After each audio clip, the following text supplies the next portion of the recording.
Hey, buddy, Tom's here, and I'm always looking for something to make a video on, so this is kind of funny. I've literally done this barrel trick for 2-3 years or something like that, where I collect rainwater off my building, everything, into these barrels right here, and fill up my water jug, because all I do is submerge it in there. Well, darn if I just found out that that lid sinks. That's the first time I've ever dropped the lid. I just dropped the lid, and somewhere down in there is the lid. So that'll be something for the kids to do today, and find the lid off that thing. It's not really that big of a deal, but yeah. So this is how I fill up the water on my sawmill. Rather than, I've got a faucet over there. The faucet's kind of slow. This, I just submerge it in there. I put a little bit of Dawn or something in these to keep the mosquitoes down. But I can quickly fill it up. Now I do get some water that comes out of it, but whatever, it doesn't really matter. And we get a lot of rain, so we had a huge storm yesterday, and yeah, as you can see, it's wet. So, little trick: 55-gallon drums. I collect all my rainwater. It's free water, and the lowest I've ever gone. So, I typically have 4 barrels here. My son, I guess, moved the other one here not too long ago. I hadn't even realized it was there. The lowest I've gone, when we had a drought one time, I went through 3 barrels and about half of another one. So yeah, it's it's very beneficial, and I found that 4 barrels is about the amount that I need. My dad, he actually has he's up in Tennessee, and he has a little bit different collection method. He only uses 1 barrel, but on his roof he actually has it where it all funnels down. He's got like gutter that comes down, and funnels down to one location. So he does catch a little bit more water than I do, and his do fill up a little bit faster, or his one does.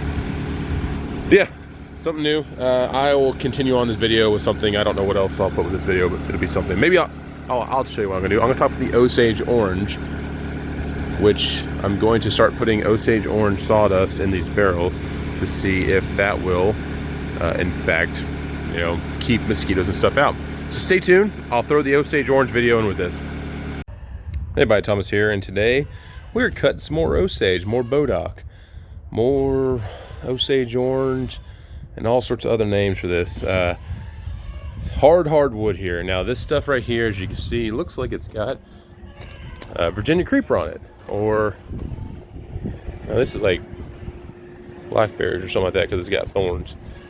But yeah, this is gonna be fun. So this one right here, it's got an interesting crotch section in it. But what we're doing is we're going for max 2-inch wide or 2-inch thick boards, max width. So we're gonna square these logs up. He's gonna let these boards age, and then he'll cut them down and make bows and stuff out of this. So this is gonna be interesting.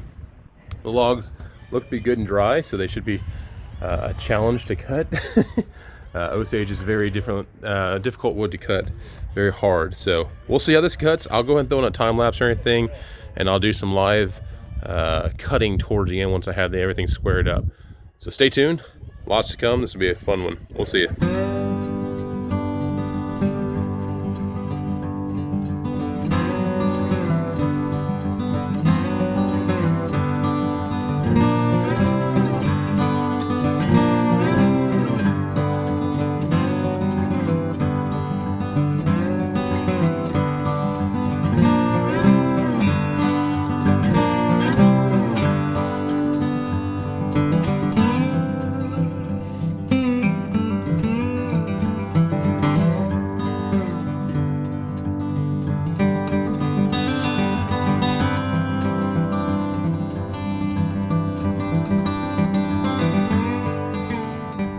All right, folks, the wood is turning out really nice. However, this section right here, I mean, just take a look at this grain. It just started going every which way. I mean, insane. Like this section right here, when I started entering into this section, I mean, it started making some hellacious noise. Now, the blade did not rise. I can see a little more of the chatter of the blade on here. But, I mean, look at this, crazy. I mean, hard as a rock. And this is, so I asked him how long has this tree been out for, and he said about 1.5 years. So I mean, it still feels pretty moist, and this is well over 20-30% it feels like. But I mean, that's just crazy. That is absolutely insane. And then this section right here is where it started getting dry, I guess, but that's hard. And then the other slabs that came off here, this was from the first log. Now the first log unfortunately had a large section of knots in the center. What he's going for are boards like this, you know, pretty clean everything. This one he'll be able to get some stuff above and below, but there it is right there. Just crazy. I guess maybe some carpenter ants, and then also just some decay and rot there. But this is like super yellow. Look at that over there, Molly. You look like a honeybee over there. All right, so now we're gonna go ahead and turn this log back over. I'm gonna go ahead and cut off the other side. I've got a little more of a crappy edge here on the bottom and everything. It's where it was kind of broken and everything. So I'll cut that piece off there, and then I'll go ahead and square this one up and go from there. So this one's gonna be pretty unique. But Timberking is actually doing great with this one. I mean, I just did some maintenance to the mill. What we did is we tightened up the hydraulic belt, retention the drive belt. The saw is literally cutting like a brand new machine. Right now, because I could hear some absolutely screaming of the blade, I'm gonna go ahead and change and put a new blade on here. In fact, I may put a 4-degree blade on here. Yeah, I think I'll do a 4-degree blade. No, I'll just go and throw it 8 on here. I don't think because I'm already past the width, the widest cut, I believe. Yeah, we'll see. I'll throw 4 on there just for giggles. All right, so I'll throw a little bit of time lapse on while I change the blade and everything, and then I will go ahead and do some real-time cutting so you can see. And the first log, I'm not gonna lie, I cut through it fast like I would pine. This one here, I'm slowing down a bit. All right, so stay tuned.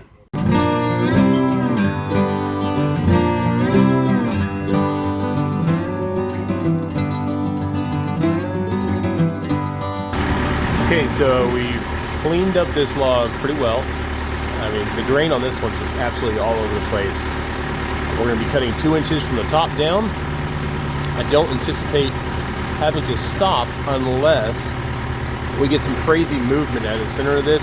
If my boards start popping off to the side, then I might have to stop and then flip the log over or reset the boards on top, something to that effect. But, you know, fingers crossed, we'll be able to get through this.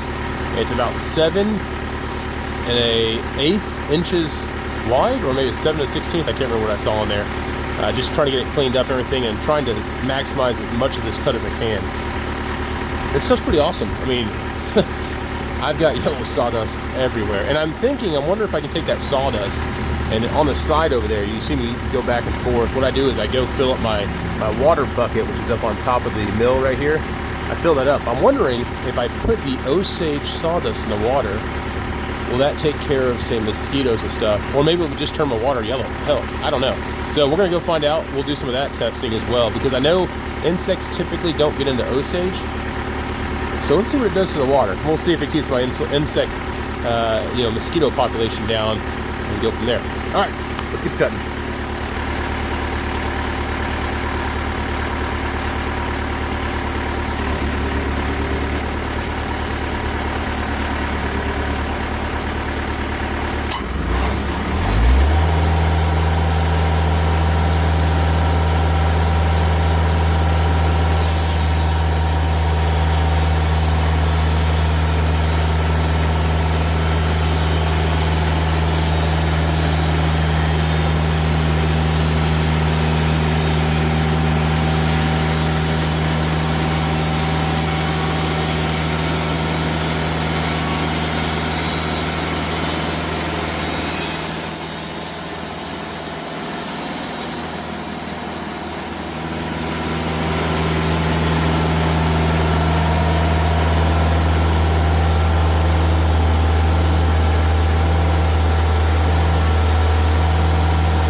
Alright folks, let's see who's paying attention. I'm sure Mr. Knight is paying attention because he is a subscriber and he really listens to what I do and say.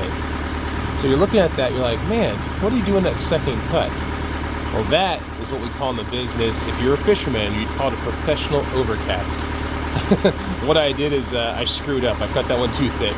What I was doing is I was measuring from the top down. I wanted to maximize how much was on there. And then I was supposed to hit it down twice. I hit it down 3 times. Long story short, there's supposed to be 1 more inch off of that second board to come off. That board is about 3 inches, while the rest are 2 inches. So, again, in the business, that's a screw up. A professional overshot is what that is. We'll call it that. So what I'm going to do, I'm actually going to see if I can turn that over and take off some of that brown section right there and see if I can keep the yellowish wood. And then we'll get a 1-inch board that comes off of that. So give me 1 second, we'll unload this and we'll throw that one back on there. Well, actually we'll keep it on there and then we'll make that final cut.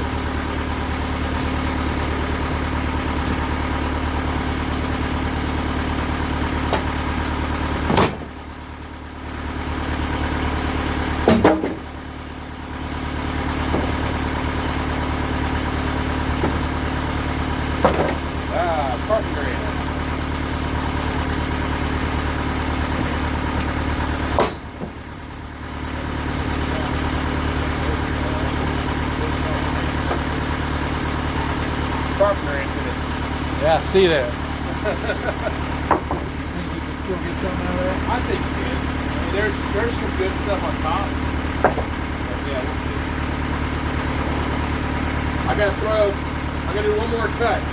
But I did a professional overshot. Made that one too thick. These ones turned out real nice. That's a real nice board right there. Well, that's rare. You did it. What's that? How'd you do it, 2 foot? I hit the wrong button. Oh. I measured, I was going to get 1 inch board out of it, but what I'm going to do is I'm going to cut off this really brown section and see if I can keep most of that yellow wood.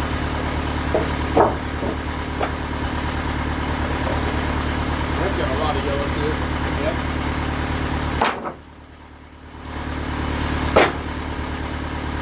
So if I'll shave off that 1 inch there, and I'll leave that. That wood there's dry. It's almost like a dry rot that's in it. Something good, but That's all we learned. We're going after the big stuff. That's all we're doing. I'm gonna be bigger because Steve like that small stuff. He'll say like 15 inches. Let's go! That's the board. Yeah.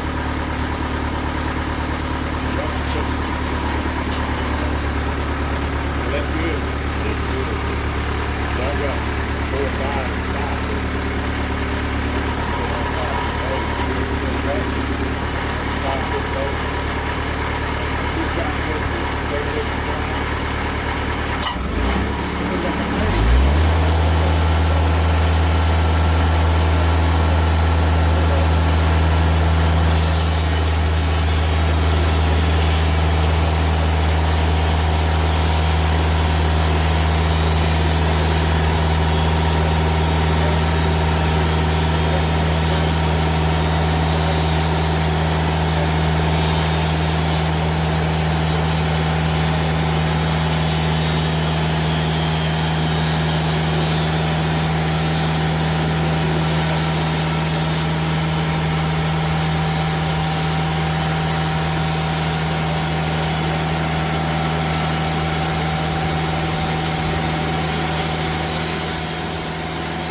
That's still solid. It is, but it's really dry. It's unusual. I don't know if that would deteriorate from the use of it or not. I mean, it feels I don't like know a different wood. If it would crack. I've never seen one. Yeah. I mean, it feels different than the rest of the wood. It's still pretty hard. Maybe it just started cooking from the inside. I might make well, like I said, I run my stuff through my drying box. Yeah. It's just 3 light bulbs in a Oh 12 yeah, by 12. yeah. So it's like a hot box. Not anything unusual. Yeah. Oh. This one turned out real nice. And then look at that. I mean. Oh yeah. Yeah, you get playing with it. Now and found out people wanting cutting board, spoons. Yeah. Look, I brought you some ants. Lord, Oh, that's all. I ain't gonna hurt nothing. I get people bringing termites all the time. They usually end up in the burn pile, but. Really? Yeah, I read a while back that the quit getting all the termites out of your yard. I mean, quit getting the red ant piles because they eat termites. Oh, really? Yes, sir. My house is wood house. Well, I will say this though. So I'm also doing a video here, but one of the things I found out about ants and everything is like, so if I take some of this wood and set it off to the side and it has holes and stuff in it, the fire ants will go through it. It's the only thing they're good for. They'll clean out all the bugs, all the beetles and everything. Really? So if I put them near a fire ant pile, I mean, they'll clean it out. It's pretty funny. So yeah, little tip, y'all. So I hope you enjoyed this video. There's quite a few pieces here, and some of these are pretty gnarly. But again, a lot of material here that he can make bows and whatnot out of. Very, very yellow. I mean, they say pine's yellow wood. This should be called yellow wood. However, as this ages over time, it'll get to be like this color. It'll be a pretty dark color. Interesting. All right, folks, so that is the load that we cut up today. It looks pretty good. This board right here is absolutely gorgeous. The grain is just every which way.